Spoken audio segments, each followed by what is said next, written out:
Don't you hate wrestling with predictability? The garbage man, the sexy boy, boring ass TV? How did I get to work in here? Somebody tell me, please. The WWF is confusing to me. With Vince as mean as you've ever seen. I told old Patterson I'm done here in June. When a sudden voice inside me whispered, Vinny, don't sell your dream so soon. And everywhere I look, there's a Ted with a hand to hold on to. And everywhere I look, there's a place and a promotion who needs you. And it's there you'll book when you're lost out there and you're all alone. And WCW's waiting to carry you home. It's there you'll book. And it's there I'll book. A doobity-ba-ba-ba, headed to Atlanta and listen to this podcast. It's all right, even though it fucking makes fun of everything I've ever done.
Backbone Wrestling Network. Welcome back to episode 48 of Are You Smarter Than Vince Russo's WCW? 48 episodes. Just amazing, guys. Thank you for staying on this grind with us and this journey. We've got a lot more left in it as we're finally out of May. But before I get there, I got ahead of myself. Joining me as always, Logan Crossland, the backbone of the backbone. How are you doing, buddy? Today was a tough one, Schiff. I'm not going to lie to you, but we're almost to 50. I know we'll get there. Is definitely driven to the point of absolute insanity. So we'll see. We'll see where we go from here. Yeah. And just realized 50 is going to be the Great American Bash, which is kind of impressive because spoiler alert, guys. Logan knows this, and I'm sure most of you know as well.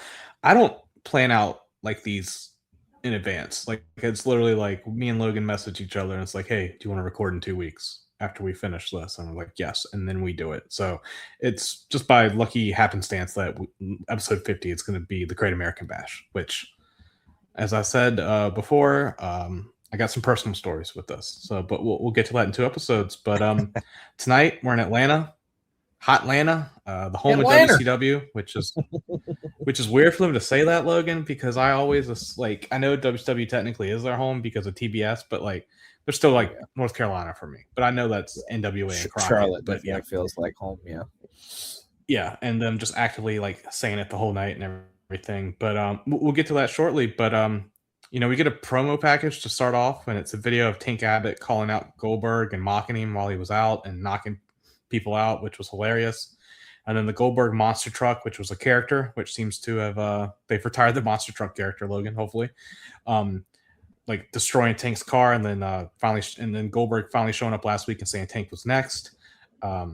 We see Tank Abbott and Rick Steiner showing up earlier today, and Tony hypes up Tank Abbott and Goldberg tonight. We get the Nitro intro. They tell us we're in Atlanta, as we talked about. And New Blood music hits. Out comes Eric Bischoff and Russo with a bunch of R&B security. Madden once again hypes up the sports entertainment announcement that's going to shock the world and reshape WCW for the Great American Bash. Eric in his smug persona says, "There's nothing but love in my heart for each and every one of you people." He gets loud asshole chants. Loud for WCW asshole chants. If you want to hear loud asshole chants, swap over to Vince McMahon in WWF at this time. Eric says, "I know all of you have missed me just like I missed you." And he says, "Welcome back to the wrestling empire that Eric built."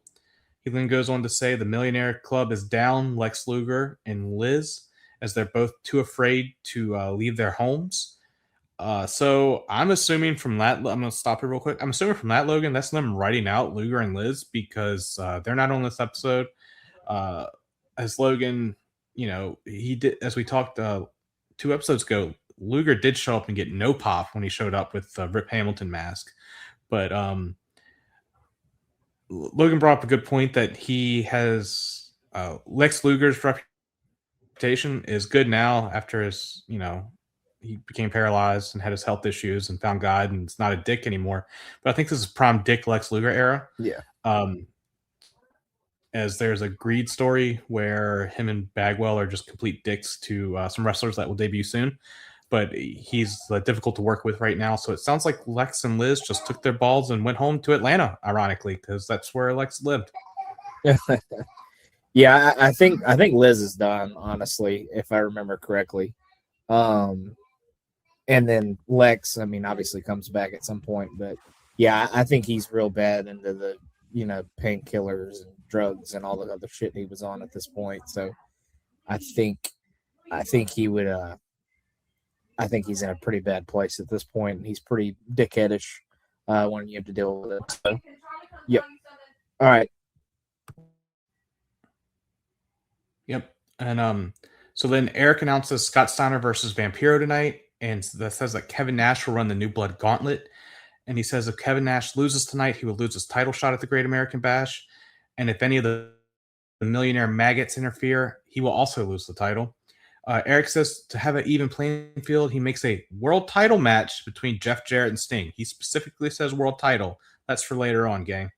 Russo then gets on the mic and tells the crowd to settle down. He says 8 months ago, he was forced to leave New York and moved to Atlanta to work for WCW. He wasn't forced at all. He just left on his own accord and joined WCW. Says it's been the worst 8 months of his life. Says he's been surrounded by hornyackers like you people. And says he has a shout out and challenge. And says, John Rocker, you want to dog New York? Whenever you want to go one-on-one with me, I'll jack you up higher than your ERA. Which there was talk of them trying to get Rocker to show up in Staten Island for a Nitro. So this was like, I guess, setting the breadcrumbs for that, Logan, which John Rocker fucking sucks. And I say that as a Braves fan. He fucking sucks. Garbage human being. But that would have been something at the time. He would fit very well in pro wrestling, I feel like. So. Oh, yeah. He probably would still be like person a day in it.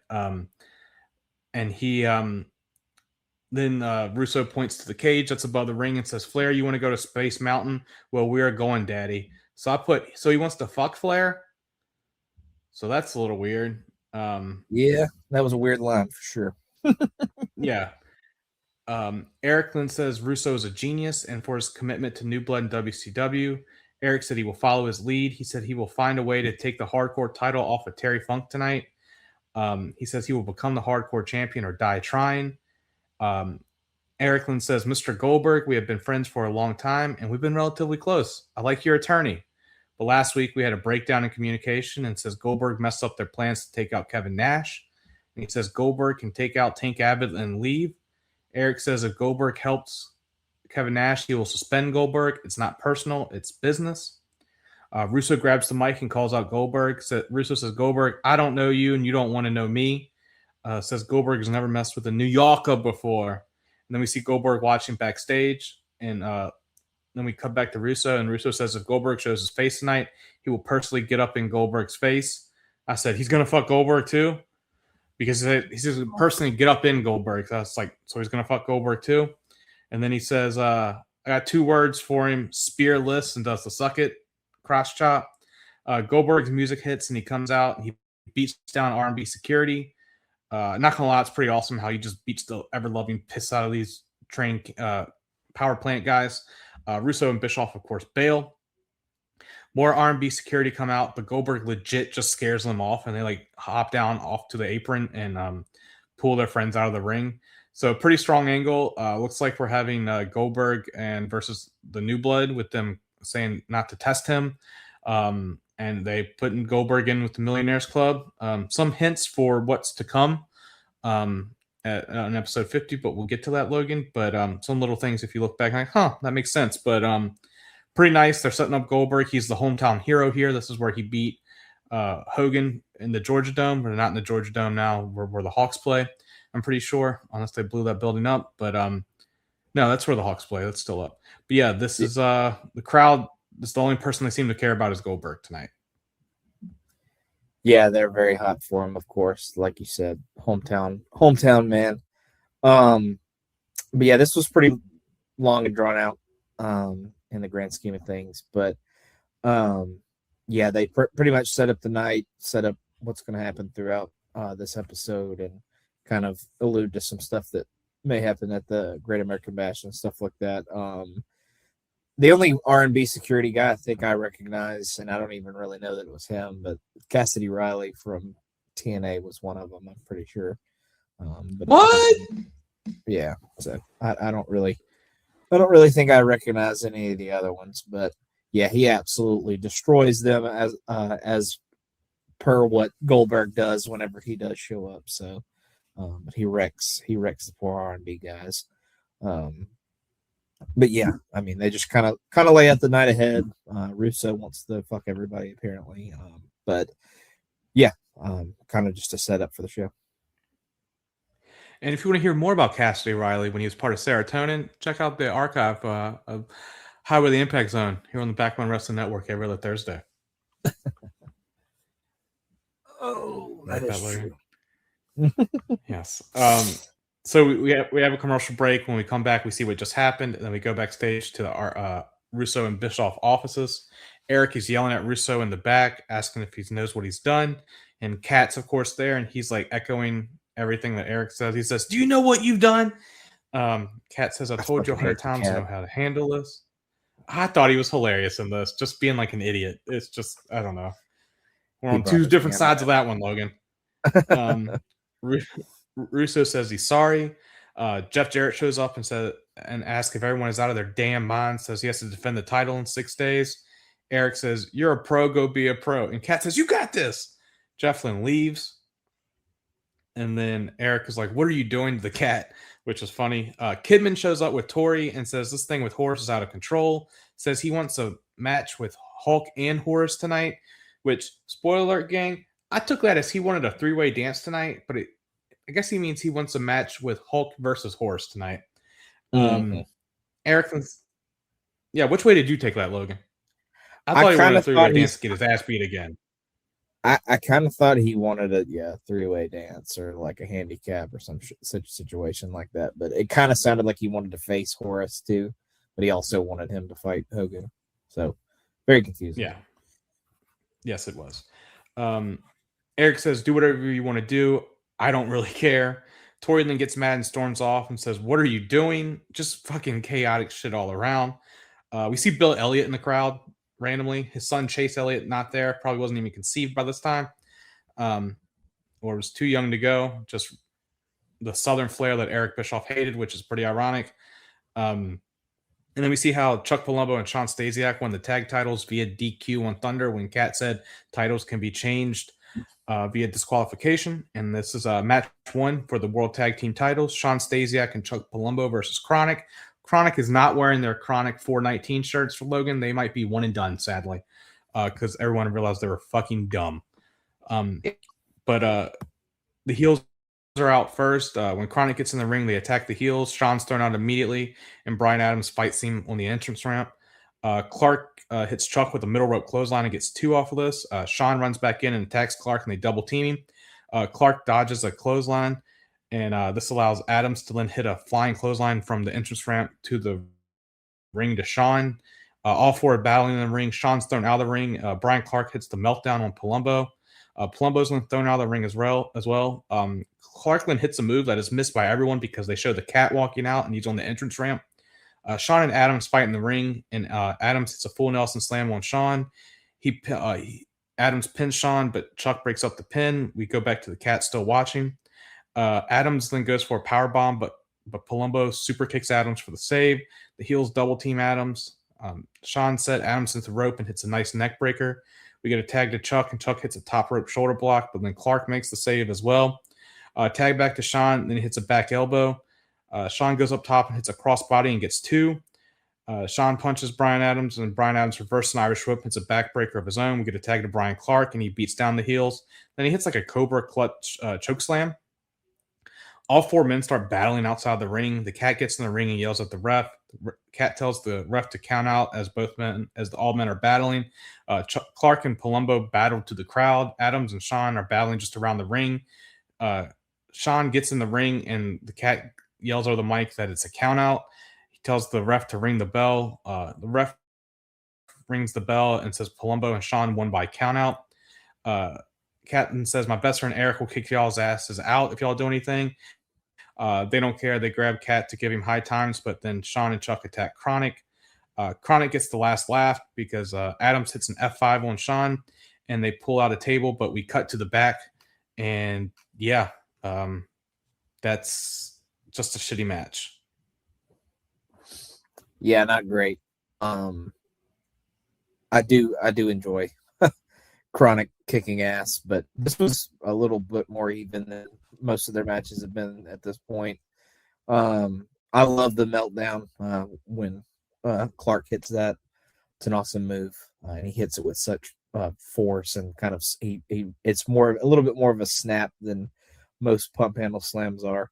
I made the note that they stupidly focus on the cat while Clark does kind of like a dive from the apron. So I think this is more when I hated him. I do think he's kind of funny in the backstage segments, but just getting involved in these matches, and it was so long and drawn out, like his whole situation, because he has the ref in like a chicken wing the whole time, and he's like making him count, but he's counting like super slow and all that kind of stuff. So yeah, I think this was more my hatred for the cat for the night, but he is kind of grating on me. I feel like he's a little too involved for as shitty as a character as he is.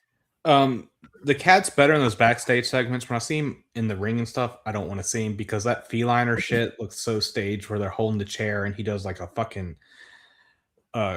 forward roll into a kick. It's so, like wrestling's already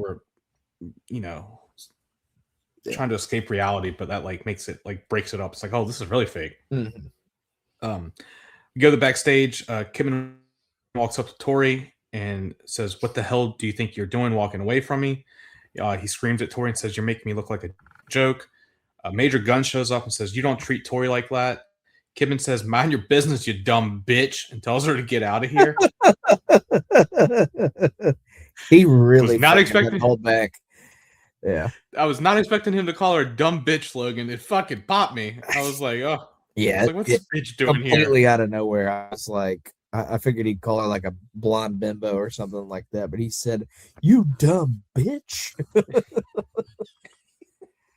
I was like, God damn. I was like, get him, Kidman. I was like, Kidman turning Scott Shufflet right there. But then like Kidman tells Tori to stay here, and when I finish my match, we'll finish this. We see Scott Nash and the Freaks show up. Pamela Polishok like accosts Nash and tells Nash what Eric mentioned tonight about the New Blood Gauntlet. He doesn't really care. He just asks if Goldberg is here yet, and she says yes. Nash says, my gimmick is alive. I'm the last person here, which, as we see later on, he is not the last person here because multiple people show up. But I guess that's just like a thing between him and Goldberg. What do you think of that weird Major Guns sticking up for Tori thing? I guess, women are supposed to stick together, and Nash and Scott Steiner and Nash showing up with the Freaks. Yeah, I thought that whole interview with Nash was really funny because he's just like, Goldberg showed up already? All right, well, I'm not the last person, or I'm actually the last person here. So, yeah, it must be some kind of competition that they have because Nash is not one to hold back from like actual stuff that maybe shouldn't be on TV. and it might actually just be like a competition with them, like behind the scenes or whatever. But yeah, Major Gunn's randomly standing up for Tori. I mean, like, you know, ladies got to stand up for ladies, I guess, but her inclusion is really random. I mean, obviously it leads to something, so I think it was just kind of, you know, because of that. But yeah, I thought that was pretty weird. But yeah, Nash with the comedy chops as always. So I always appreciate that. You dumb bitch.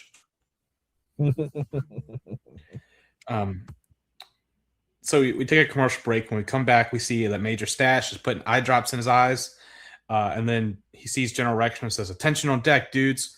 The Misfits in action get into formation as Rex says, "Misfits, where's Major Guns?" She shows up crying and tells them that Kidman yelled at her. G.I. Bro shows up and says, "Guns, stop crying," and says, "Tonight mission is to kick Kidman's ass." Then we go back to Goldberg and Nash are talking. Nash tells Goldberg, "Do what you got to do," and they fist bump. Scott Steiner says, "He's been talking trash for 2 months. Kick his ass." Nash tells Goldberg he owes him one. I know that's a horrible Scott Steiner, but what can you do? All good. G.I. Bro and then Misfits in action come out. G.I. Bro calls out Kidman and says he will show him how to treat a woman. But Kidman and the Filthy Animals come out. Kidman is with them and says, "If it's a war you want, it's a war you got." Like, this is a problem I have, Logan, before we get in the second match, is that who's G.I. Bro facing at the pay-per-view? Let's see if you remember. That's a good question. It's a boot camp match. I know that much. Correct. Is it Stasiak? Correct. It is Stasiak. Yes. But you wouldn't think it because they don't cross paths tonight. Oh, no. I mean, it's Stasiak's a tag team champion now, so it's even weirder. Yeah, it's like so dumb. Like, I know, like, Buff got suspended, but, like, it's not like he was doing anything, you know? So it's just so dumb. But yeah, it should have been, like, I don't even think Misfits in Action and the Filthy Animals have a match. Like, it should be this. Like, I know Kidman's with Hogan, about to get squashed for the last time, spoilers, but, like, we all know who's going to win that match. It's not going to be fucking Kidman. You could put all the odds against him, but it's not going to happen. But it should be Misfits in Action versus, you know, Filthy Animals that they're building up to. But yeah, so match 2, Kidman versus G.I. Bro. Kidman gets in the ring and G.I. Bro just starts punching him. G.I. Bro sends him to the rope, but Kidman ducks a clothesline and then tries a move, but G.I. Bro just hits him with an axe kick. I don't know what he was doing. Disco distracts G.I. Bro because they're all Misfits and Filthy Animals are all around the ring, and Kidman's able to hit slice bread number 2. Kidman punches G.I. Bro and tries to send G.I. Bro into the ropes, but it's reversed, and G.I. Bro picks him up and just throws him into the air and just lets him fall, which, damn, they love just fucking throwing Kidman around. Like, it's absurd. G.I. Bro kicks Kidman and then picks him up and hits an axe kick, and then he gets 10 punches in the corner. G.I. Bro gets Kidman in position for Shattered Dreams and calls Major Guns into the ring. She then goes to kick him in the nuts, but Tori shows up, and then they all just stop what they're doing. And she pulls Kidman down, but then, nope, it's a swerve, bro. Tori then kicks Kidman in the nuts. Kidman then walks into a bookend. So I wrote, so Kidman loses match 1 tonight and his girl. And then after this, the Filthy Animals and the Misfits in action fill up the ring, and they all start fighting. Kidman's able to get a chair, and he takes out all of the Misfits in actions, and the Filthy Animals celebrate. This was a fun match, Logan. We liked their match in Uncensored way back when we watched that. But yeah, this was Wall's starting to close in on poor Kidman. Oh yeah, yet another loss here. Not surprising, but you figured he may have snuck one out here. Especially with all the people ringside and all that. I mean, I guess he does end up standing tall at the very end, so that is all that matters. But Kidman says he has a match. Like we said earlier, we weren't sure if it was with Horace and Hulk or if it was randomly something else. But obviously, G.I. Bro calls him out here. But yeah, and they keep kind of loosely associating Kidman back with the Filthy Animals. I feel like he'll be with them 1 week and then not the other. I guess it's whenever he does need him. They do the thing where Tori low blows him, and he seemingly sells it pretty hard for a few seconds, but then they say something about him having a cup on because he does kind of no sell it after a little bit. But I said GI Bro hit the bro end because it's not the book end since he's not Booker T anymore. So I nicknamed it something else. But yeah, Kidman loses again. The fact that he can't beat GI Bro, why on earth would anybody think he has any chance of beating Hulk Hogan? Yeah. Sorry, I love your book, GI Bro, but you're no Hogan, thankfully. Yeah, definitely not at this point. Yeah. So they hype up Tank and Goldberg match. It's at the top of the hour, they keep telling us. I don't know why it's not the main event. Your guess is as good as mine, considering what we get as the fucking main event, but that's neither here nor there. We see Eric and Kat walking backstage. We're told next is Terry Funk versus Eric Bischoff. Get a commercial break. Funk is out first, and we see how Funk has retained the hardcore title the past couple weeks and months just by hook or by crook, essentially. Eric is out next with the Cat. He brings out his own plunder of a trash can. Madden says that Eric is a hardcore promoter, which is definitely shots at Paul Heyman, like 1,000%. But we get match 3, Funk versus Eric for the hardcore title. Cat does that stupid cartwheel heel kick and took out Funk that I hate, who was holding up a chair. Eric has nunchucks and Funk is up. Funk hits Cat with the trash can and Eric tries to use the nunchucks, but Funk uses the trash can as a shield.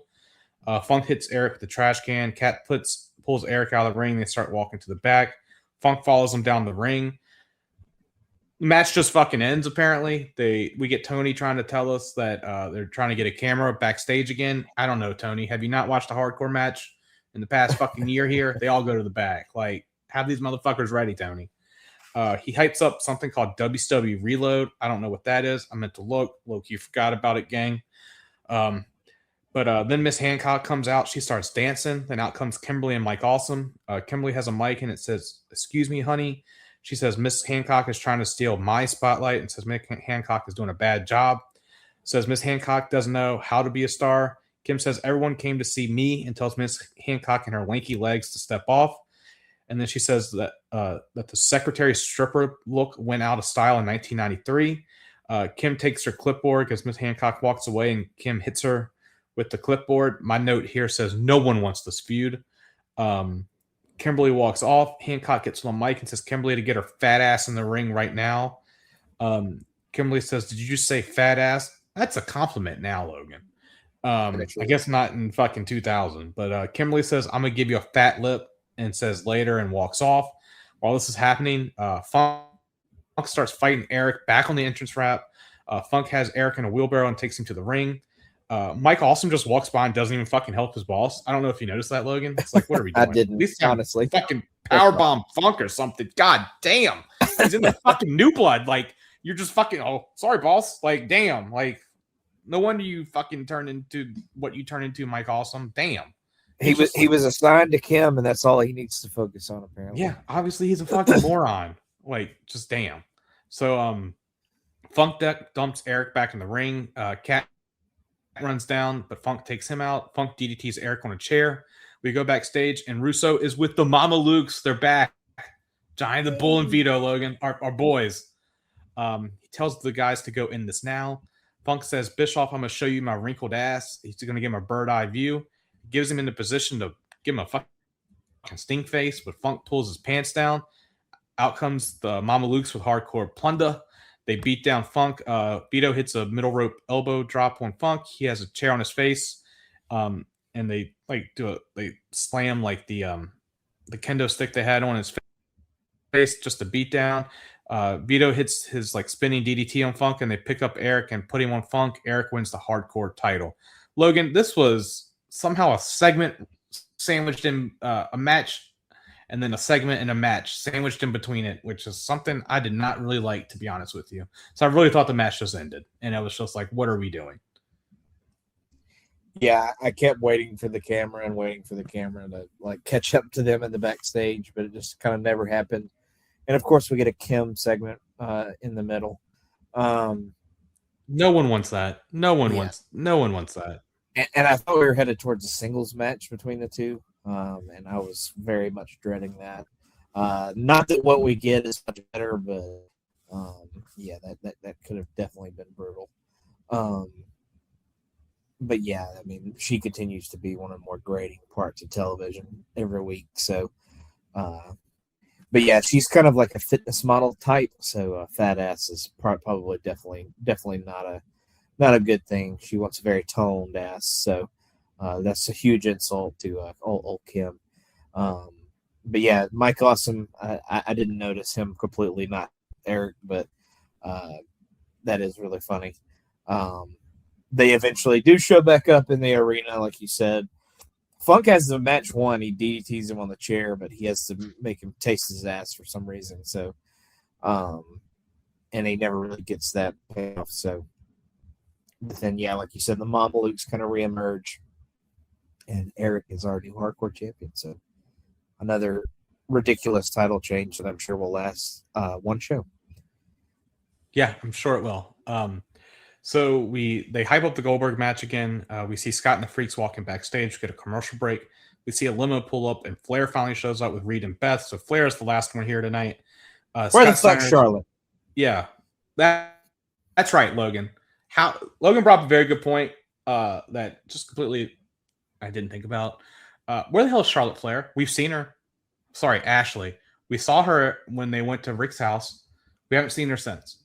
She fucking went upstairs like a the Winslow kid, and never fucking Well, returned. it's more like who's with her? Like she is, like her mom is there, her brother is there. Like, I mean, I get it's June, so I mean, she's not in school. Like, why the fuck is she? Arn's watching the house. Yeah, I guess so. I don't know. I had that thought, and I was like, where the fuck is Charlotte during that? Or Ashley, I guess is what I should call her during all this, but just strange. Yeah, it is strange. And I decided this time, gang, so I usually like paraphrase what Scott Steiner says in his promos, but I think I'm going to start, we'll see how long this lasts, at least one episode. I'm going to try to get it down as much as possible. It did take me 5 minutes to do this. So, like I said, Scott Steiner's music hits. He comes out with the Freaks. He has a mic and says, me and my freaks come into town early because we heard Hotlanta loves to party. Says they went to Tongue and Groove and he says he saw a lady, says she's been looking for love in all the wrong places. I said, that's a hell of a lot of thing to say to me. I may not know how to love you, but I know how to touch you. Told her to quit it, lust it, and let me bust it.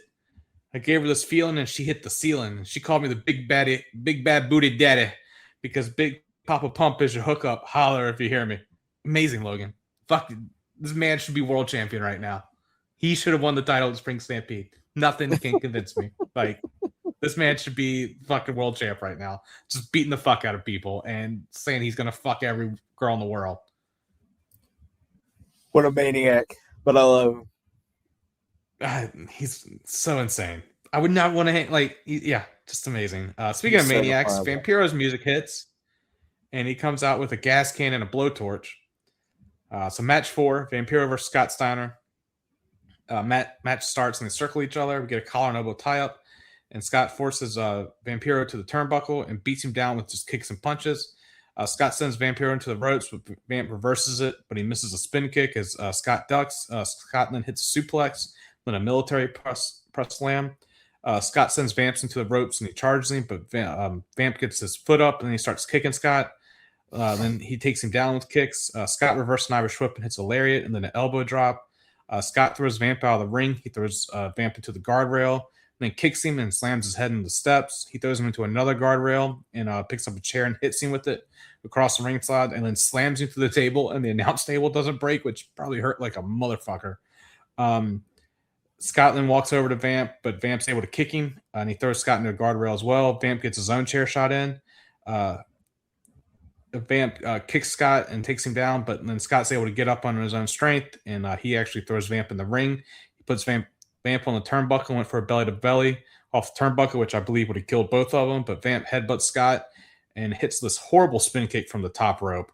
But Vamp gets a blowtorch and he hits Scott with it. Medeja then gets on the top turnbuckle and hits a crossbody on Vamp. And then she leaves the ring, but Vamp grabs a gas can and the blowtorch and goes after Medeja on the entrance ramp, and he's spilling gasoline like he's going to light everything on fire. Scott comes down and starts beating Vampire. Sting comes down and starts beating Vampire with the bat. He knocks Vamp back into the ring, where Scott literally almost kills Vamp with a belly to belly. Like, I don't know how he tucked his neck at the right time, Logan, or he would have been a paraplegic. Scott puts Vampiro in the Steiner recliner, and the match is over. Scott continues to hold on to the recliner until after the match. R&B security come out, and Sting and Scott Steiner both take him out. Logan, Vampiro kind of sucks as a wrestler, as I've learned. I thought it was bad just because of Lucha, but his stuff looks weak. Like, his kicks look like shit. But it was nice seeing Scott Steiner just beat the ever-loving shit out of him. Yeah, it was entertaining watching Scott Steiner whoop some ass. This is a certified ass whipping for sure. I thought Medeja with the crazy crossbody was wild. I wasn't expecting that. And then Vamp basically no sells it and tries to light her on fire. So that's always fun. And then like you said, Steiner wins with the recliner. After Sting comes out, it kind of helps him out, and then they continue to whoop R&B's ass. So you really think they would start to kind of bulk up R&B security, like either get more guys or bigger guys. So they need to start ratcheting up with the R&B guys, because they're clearly not doing much good. Yeah, they're just getting their ass beat right now. I mean, it kind of works because we're not really sacrificing wrestlers until the fucking main event. But it's we'll get to that. But so we get a commercial break and we're here. What we wanted to see. Tank's out first. Goldberg gets his full entrance, the cops and everything, which I always thought was badass, Logan. Match 5, Tank Abbott versus Goldberg. Goldberg gets in the ring and Tank leaves ASAP. Tank finally gets in the ring and they circle each other. Goldberg ducks a punch and hits a standing sidekick. Goldberg kicks Tank again and then slams him. Actually, when he hit the standing sidekick, Scott Hudson was like, "This is what took out Bret Hart, and we haven't seen him." And I'm like, Bret Hart probably fucking hates you too, Scott Hudson. For that comment. My fucking head in. Yeah. Goldberg's about to hit a spear, but Rick Steiner comes down and hits Goldberg in the head twice. Actually, the second time he hits him, he busts him open hard way. So he's bleeding from the back. Goldberg's getting double teamed, and Tank tries to pin him with his foot on Goldberg, but he just gets 2. We get more double teaming, and the Wolfpack music hits, and Tank and Rick are looking towards the entrance ramp, but Big Sexy comes to the crowd as Goldberg had this Tank and Rick had ran the ropes. Nash trips up Rick, and this allows Goldberg to hit Tank with a monstrous spear, and then he picks up Tank and hits a jackhammer, and it's over. All this took legit 3 to 4 minutes. They've basically been hyping up Tank for this ass whooping for months, but it kind of took away from it because we've seen Tank lose a couple of times, Logan. We saw him get his ass beat on Thunder, and it really took away from this. And hopefully, we start seeing Tank being de-pushed because there's no reason for this. I know he has the Asylum match on Sunday with Scott. Easy to forget. But yeah, this is what it should have been, but it should have been more of a squash. Like, Rick and Nash shouldn't have gotten involved, in my opinion. Yeah, it almost makes it even worse that it dragged out for so long because they've been teasing this for forever, it seems. And it kind of just ends up being a, utter ass kicking. The only reason Tank gets any offense is because Rick comes out with a chair. But this pretty much kills Tank from being anything important. Not that I ever thought he was going to be or anything like that, or that he ever deserved to be per se. But if he had any mystique left at this point, it's over and done. So hopefully Steiner equally as much kicks his ass on Sunday. But we'll see. They'll probably have a competitive match. But yeah, this kills any chance that Tank had of being a top of the card kind of guy because he gets creamed pretty quickly here. Yeah, I mean it's bad. But Tank Abbott sucks too. So no offense, he might be a Well, I nice mean, guy, yeah, but he is not a good wrestler. I don't think he's a nice guy. So I'm just saying. no, well there you go. Yeah. So we have a commercial break. We come back. Goldberg and Nash fist bump in the back. Goldberg screams at the guy to stitch him up, and Nash goes, "Yeah, stitch him up." Which I don't know why. It just brought a smile to my face. Probably because Kevin Nash is amazing. Yeah. And then we see Mike Awesome, Kimberly, and Pamela. Pamela says to Kimberly, "You showed Miss Hancock." Kimberly says, "No one steals my spotlight," and then takes the mic away from her.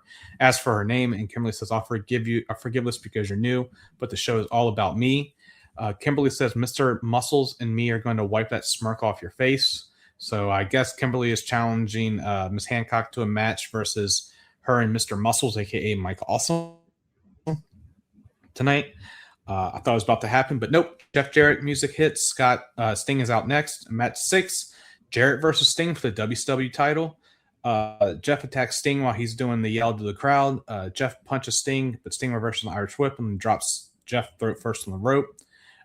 Sting misses a stinger splash, but is able to stop himself before he hits the turnbuckle, and he's able to clothesline Jeff twice. Jeff reverses an Irish whip and jumped up for a Hurricanrana, but Sting just powerbombed him down. He went for the Scorpion, but Jeff kicked him to the entrance ramp. Jeff grabbed a guitar and starts hitting Sting with it. Grabs a chair and starts hitting Sting with it. Jeff threatens the ref. The ref tells him to stop, and he keeps beating on Sting. Sting's able to get up, and he clotheslines Jeff back into the ring, and he hits a sunset flip. His hands are on the rope. The ref kicks his hands off the rope, and it looks like he's about to overcome. Like Sting's not able to get it over, but he's able to get the sunset flip over, and we get a 3 count. And potential world title change, Logan, because Eric Bischoff said a world title match tonight. But not so fast, my friend, as Lee Corso would say. Eric comes down and says, "I never said this was a title match." Motherfucker did. And he says he didn't win the world title. Sting says that's too bad for Jeff Jarrett because he's going to show up Sunday in a body bag. Sting ducks a belt shot, and he starts beating Jeff around the ring. He knocks him to the announce table, which finally falls down. And Sting puts Jeff in the Scorpion on the entrance ramp. Sting lets up, and Jeff starts to hobble away. Sting hops down and picks up the guitar, and he hits Jeff with it. Jeff actually falls off the ramp, and Sting starts going after Eric, but he stops and celebrates on the ramp. So a real dusty finish here, Logan, if we've ever fucking seen one, where I was like, oh, world title changed again for the 5th straight show. It wouldn't have shocked me, but I've been like, oh, forgot about the Sting reign, and he's going to lose on Wednesday. But nothing match again. Like, these guys have decent chemistry with each other. I enjoy their TNA matches a couple years down the line, and they have a Halloween Havoc match that isn't that bad. But if memory serves, it might be horrible, but who knows? But I just love Jeff Jarrett's punches. Like, they're Memphis style punches. They're great. But yeah, fucking bait and switch here, Logan. What are we doing? Yeah, 100%. Yeah, I'm fairly positive Bischoff said something about it being a world title match, or at least Jarrett defending it. Something like that. But Jeff Jarrett match with a walking brawl on the outside with weapons. I couldn't have seen that coming. They battle in the entranceway almost immediately. Not a shock with Mr. Jarrett. And yes, Sting seemingly wins the world title until Bischoff comes out and decides that it's not a world title match anymore. And then Sting says Jarrett's going to show up to Great American Bash in a body bag, and then he proceeds to kind of kick his ass for a little bit. He does smash him with the guitar, and I guess he falls off the entranceway. But if he's going to show up in a body bag, he's going to be dead. So you should probably try and kill him if that's what you're trying to do. So I did like the guitar shot, and he takes the bump off the ramp. So that was pretty awesome. But and then he does the stretcher job, obviously. But yeah, pretty nothing match to kind of lead to basically nothing because Sting and Jarrett aren't facing each other at the pay-per-view or anything like that. So kind of strange that they went this way, but WCW is going to WCW. Or have fucking Vampiro come out and attack Sting. Exactly. Like as revenge. Yeah. Yeah, we get a commercial break, and then we come back. We see what just happened, and we see that paramedics put Jeff on a stretcher, and he's loaded up into an ambulance. And then Mike Awesome comes down and says, "Shut up." It says, "Do you hear that, DDP? It's the clock that is winding down on your career." But he says, "Be positive. You'll be in traction." The nurse gives great sponge baths. Then he introduces Kimberly Page, and she comes out, and we're told this is a mixed tag match. Miss Hancock comes down, has a mic, and says, "All right, Miss Thing, we will fight under one condition. Since your look and your body are your biggest assets, I've created a release that if I mess up your face, I won't be legally responsible." Kimberly just laughs and says, "Sign the paper." Kimberly says, "I'm waiting for your partner," and Miss Hancock does the diamond cutter sign. DDP then comes out. Kim says she has a restraining order, and DDP says, "Hey, Einstein, you just signed away your rights when she signed that paper," which I thought was a pretty good bait and switch from Kimberly. From Miss Hancock, it shows she might be a babyface after all, despite that weird stuff with David Flair next week, which I honestly thought the person was going to be David Flair because they talked about seeing them backstage together on commentary when she came down. Didn't you? Mm-hmm. I definitely thought it was a possibility for sure, but with the signing of the sheet, I kind of felt like she was putting one over on her, like she was either signing that like her career was on the line or something, and she was going to lose, or something to that effect. But I definitely saw something was, or thought something was up with the whole signing of the sheet. But I definitely could have seen it being David, or thinking that was a possibility at least. Yeah, it's just insane. So match 6, guys, Kimberly and Mr. Muscles, aka Mike Awesome, versus Miss Hancock and DDP. Miss Hancock and Kimberly start, and they set wrestling back 20 years. Miss Hancock tries to go after Kimberly, but she ducked under the ropes. DDP slaps her ass when the ref broke him up. Kimberly says, "All about me," and she grabs a mic and says, "That was pathetic." Kimberly starts dancing, but Kimberly pushes her down. Miss Hancock ripped the M off of the me on Kim's shirt. Miss Hancock grabs Kim's hair and does a snapmare by her hair twice. Then Miss Hancock was going to wrap Kimberly's legs around the ring post, but Mike Awesome stopped her. Miss Hancock slaps Awesome, and then Awesome chases her into the ring. She tags to DDP, and DDP hits a top rope clothesline, then a discus clothesline. Then DDP ducks a clothesline from Mike Awesome charging, and he tries to pin him, but they just trade 2 counts because they're doing the roll and pin stuff. DDP went for the diamond cutter, but Awesome kicks DDP in the nuts and hits a forearm shot to the back, then a German suplex. Awesome hits a clothesline into DDP when he was in the corner. Then he chokes DDP with his foot, but DDP is able to pull himself up and punches Mike Awesome, but Mike Awesome reversed an Irish whip, hits a clothesline and then a splash. Awesome goes out of the ring and pulls out a table. He sets up said table. DDP is able to pull himself up, and Awesome blocks a punch and slams DDP. Awesome goes up top and hits a big splash that gets a 2 count. Awesome goes to throw DDP through a table, but Miss Hancock blocks it and starts to pull up her skirt like she's Liz at SummerSlam 89. This causes Awesome to stop because he's obviously never seen a naked woman before, and DDP hits the diamond cutter, and it's over. So table gets set up for nothing, Logan. This is another nothing match. Hey, I will give it to Russo. He did push apart a match that's taking place Sunday between 2 men. Sadly, we got a Kimberly and Miss Hancock fucking feud out of it, but they did push along a story.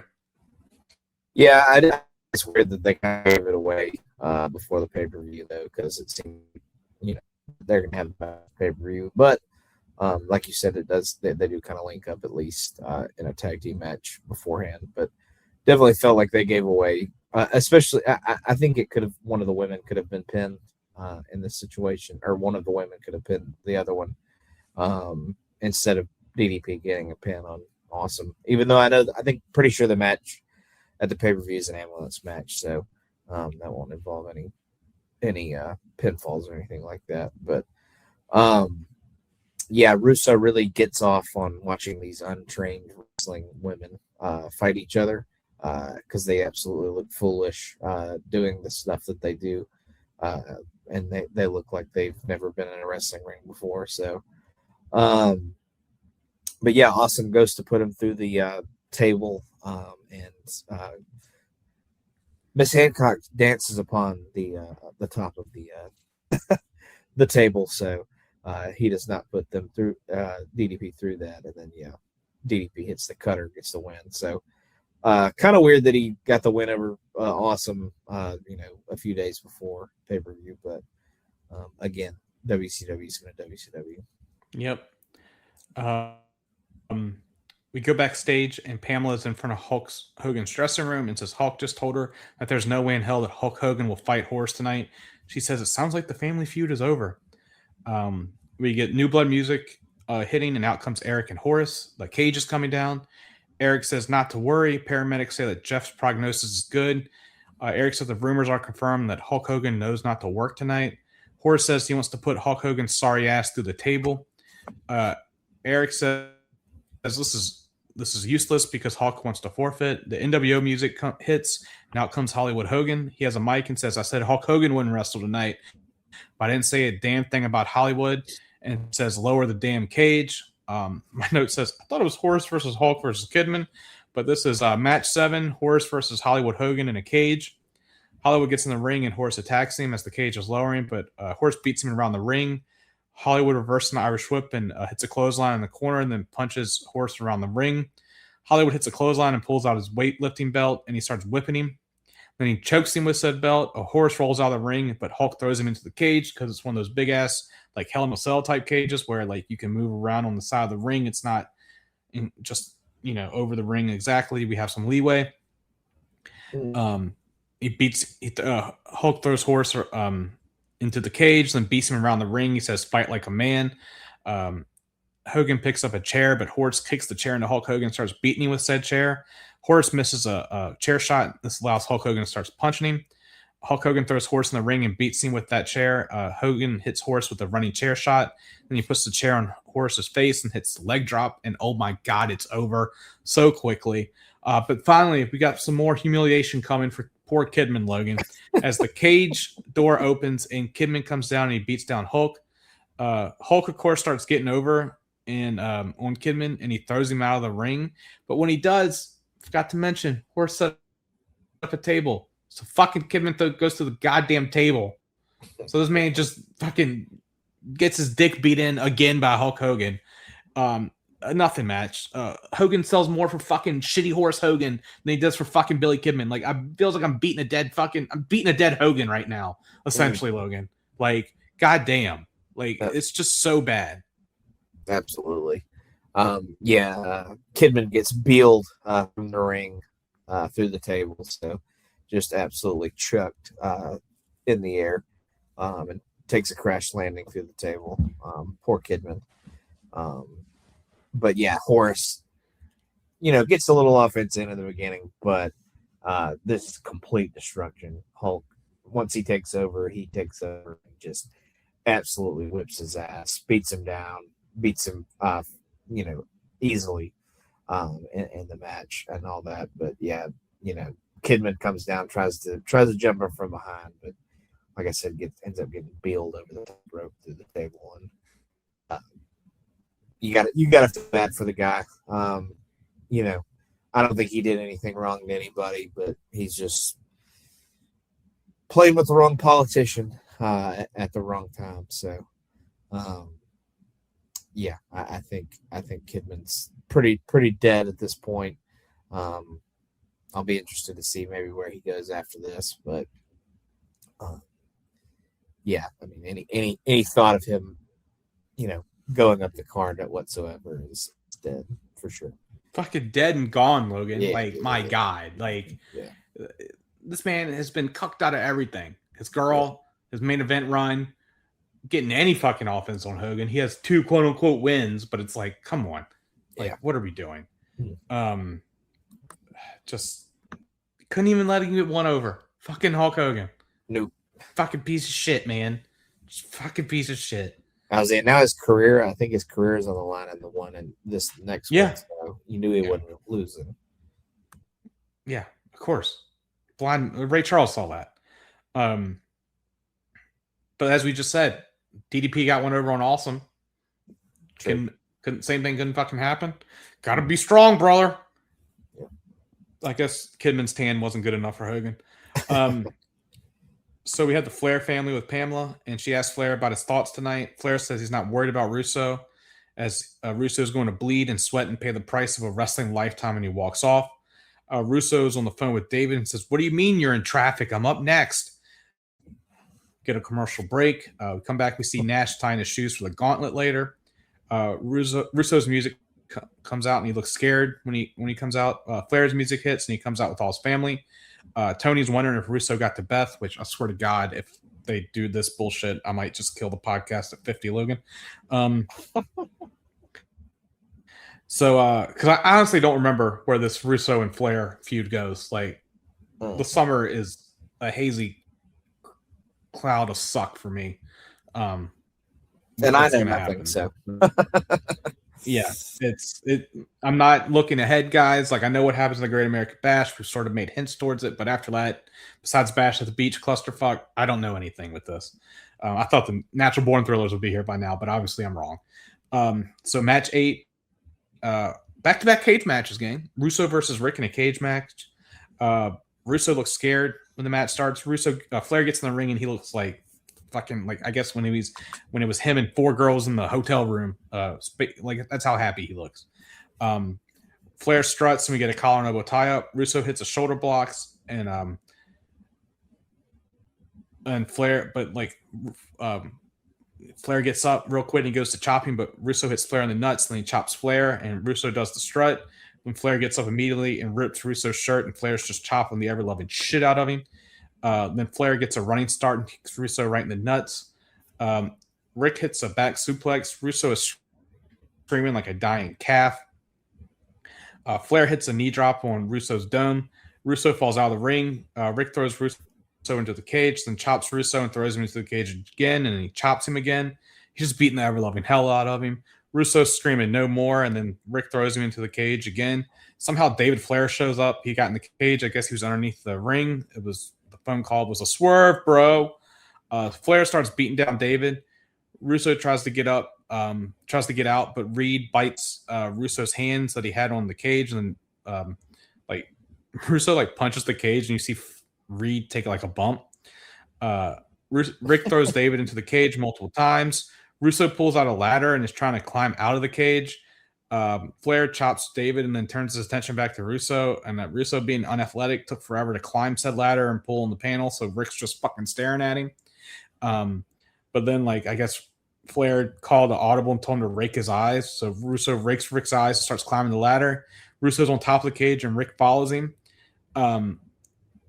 David tries to follow him as well, but Rick's beating Russo on the cage, but the ladder just falls down. I think we're supposed to assume that Charles Robinson knocked the ladder down, Logan, when David Flair was climbing, because we don't see it though, but he's fucking down.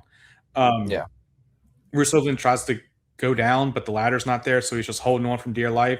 Rick kicks the hands and Russo just falls.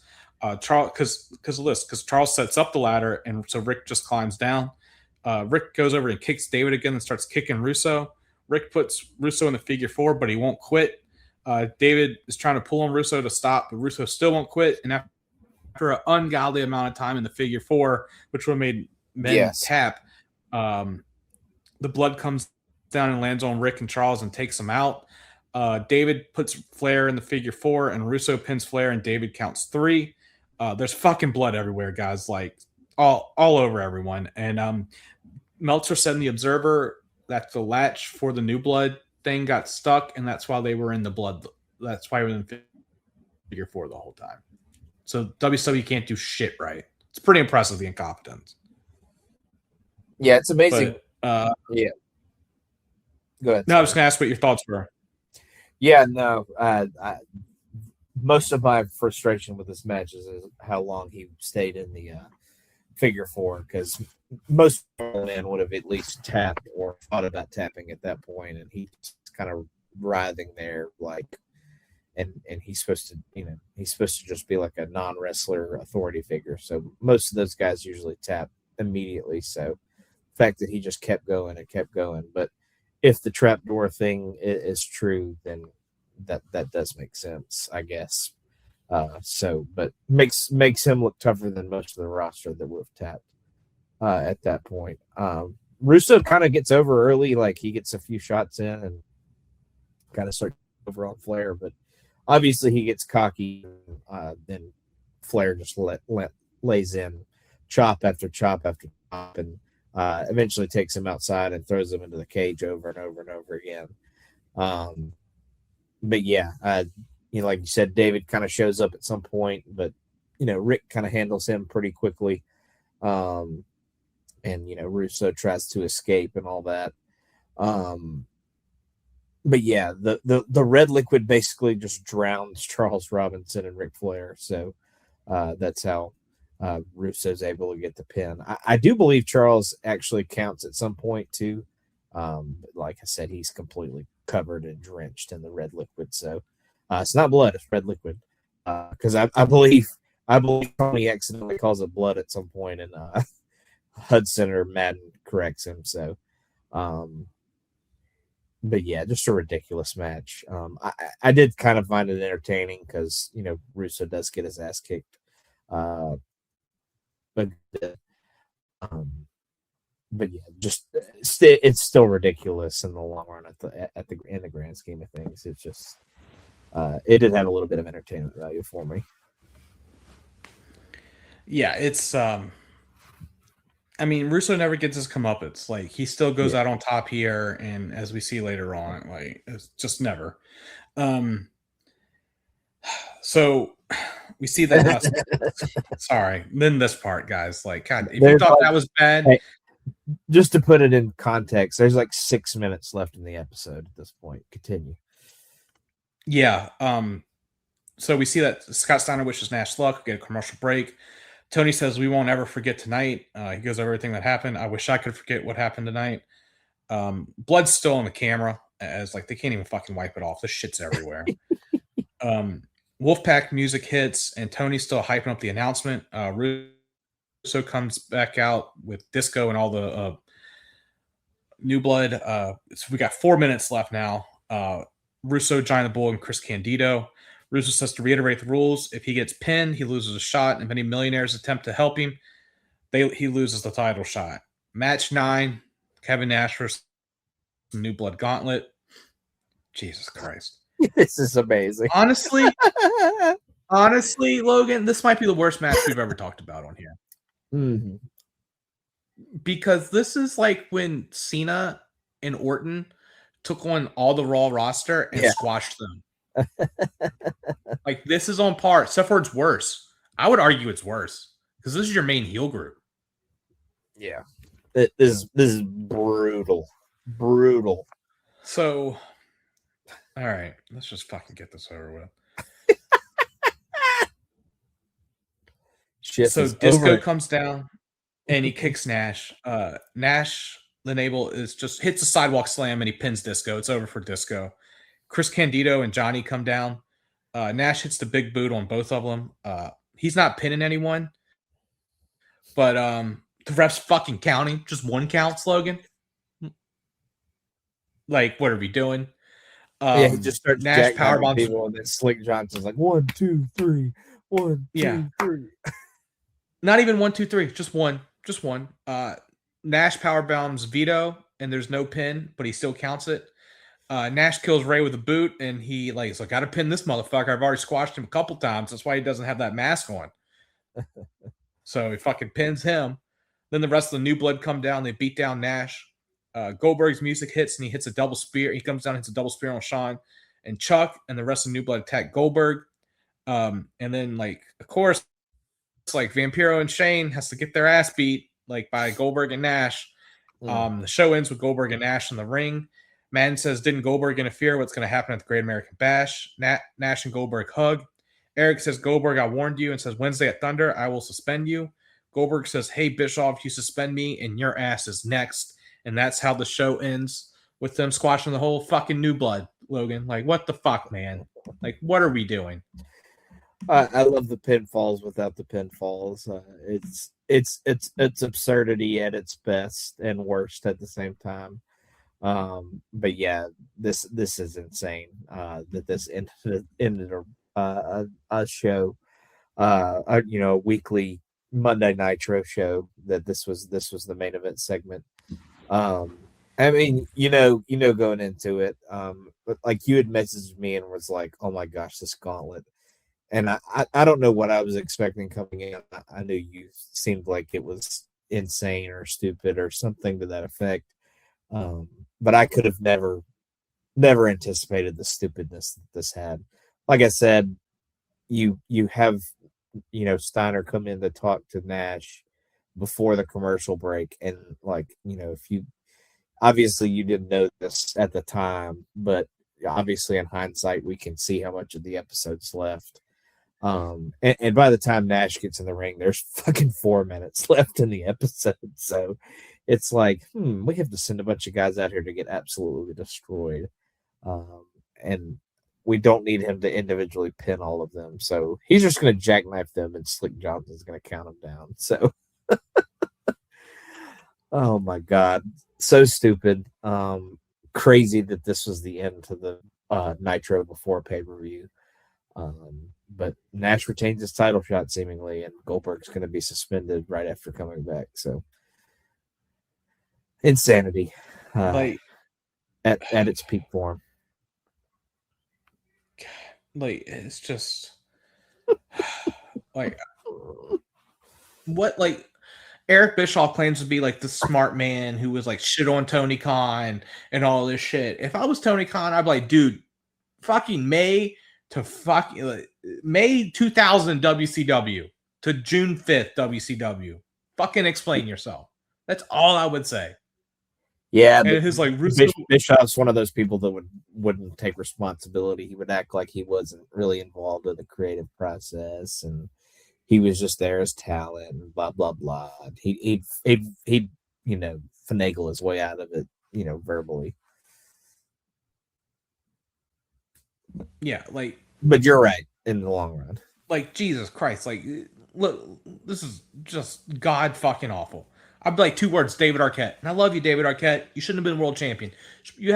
I have as much reason to be world champion as you were. Absolutely none. Absolutely fucking none. Mm-hmm. True. But yeah. So let's before we get out of here, Logan, let's go over the world champs. At the end of the night, world champs Jeff Jarrett, U.S. champ still Scott Steiner. I don't even know if he has the title anymore. The tag champs Sean Stasiak and Chuck Palumbo. Cruiserweight champ Daphne. Haven't seen that bitch in fucking forever. Hardcore champ is Eric Bischoff. Last time we saw her, she was wearing a black wedding dress, Logan. That's true. Last time we saw her. No idea if she shows up anymore. Most absurd, very easily. New Blood Gauntlet. Just, my God. Mm-hmm. What are we doing? What was good? I just said Goldberg brought some life to the show. It felt like, yeah. Flair beating up Russo was fine. Yeah, but then that bullshit. I got what was bad and the double cage matches. Like that includes all of them. Mm-hmm. We had 9 matches tonight.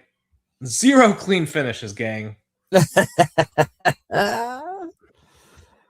Just amazing. We had a few just like non-finishes in general, just nothing. Yeah, yeah. We had 9 non-clean or non-finishes, 0 pole matches tonight. We're at 5. We're gonna have to see when these pole matches start, Logan. We had 5 gimmick matches tonight. We're now at 157 gimmick matches, guys. Like, oh my God. 1 guitar shot tonight. We're at 45 guitar shots. There's been 48 episodes of the show. 37 different things happened tonight. We're at now 58 title changes overall with the hardcore title change in hands. And Logan, this is an easy one to say. I feel we are smarter than Vince Russo's WCW tonight. Oh, 100%. Yeah. Just with the main event alone, like just absolutely the stupidest thing you've ever seen. Hilarious, but very, very, very stupid. But yeah, I would say we were very much smarter than him tonight. Yes. And so that brings us into another episode of Are You Smarter Than Vince Russo's WCW. Little programming note. Next episode might be a month. I gotta do some traveling next week, in a couple weeks, in the week when I'm supposed to watch the show, record. So it may be up in the air. If it shows up, I was able to get it in. If not, I wasn't able to get it in, either or. So, yeah, we'll just see what happens with that. But as always, I'm Scott Shufflet. He's Logan Crossland. Stay positive, everyone.